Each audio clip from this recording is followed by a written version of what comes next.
It's InnovateEdTech. Perhaps it's a bit overlooked sometimes by teachers, especially when we're dealing with kids or teenagers. It's very important for them to have fun and to be something meaningful for them. It's an interesting phrase because it's a slightly flippant phrase that seems to be somewhat lacking in value, but fun is very serious business. Fun enables a user or a learner, when engaged in, for example, gameplay, to get to that holy grail of user experience, which is flow state, where I'm lost in concentration. So it happens, as a designer, it happens when I draw. But you can often see it with kids, and you can see that sort of if anyone has kids or gets to observe kids when they're playing on a game and they're totally engaged in that game.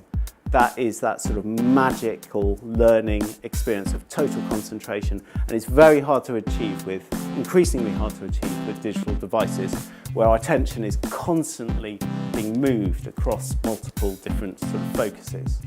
Taking that anxiety, I don't know if you can sort of empathise with the experience of being in an exam when you're very anxious before an exam, and we're very keen to reduce that because that sort of pre-exam, pre-testing anxiety is only increasing as we give our kids more statistics on their performance.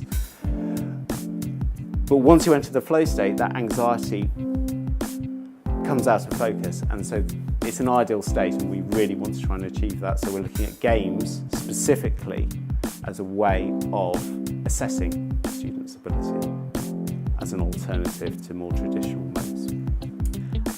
I think fun is actually a very tame word when it comes to it. There are many things that are fun. On my way here, I was trying to avoid all the cracks on the pavement. That's fun. It doesn't necessarily mean it constitutes a good learning experience. If learning really is our goal, I think we need something that's much deeper, much more intrinsic. I think learning should be joyful, certainly, and I think learning needs to be joyful just in the process of doing it, whereas fun can be achieved in many ways and it feels a lot more extrinsic. So there's a lot of talk around gamification and various dynamics, and I think that does have its role in terms of helping students achieve their short-term goals. But if we really want to build learning, embed learning as a habit, then I think we need to do better than fun.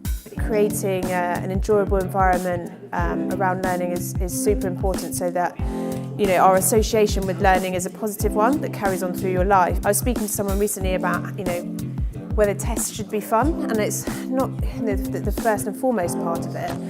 We need to validate that learning is happening, but at the same time, if they're fun, as a side effect, or if it helps to make assessment less stressful whilst also being impactful, then I think that can only be a good thing. Education, there is a national impetus on it.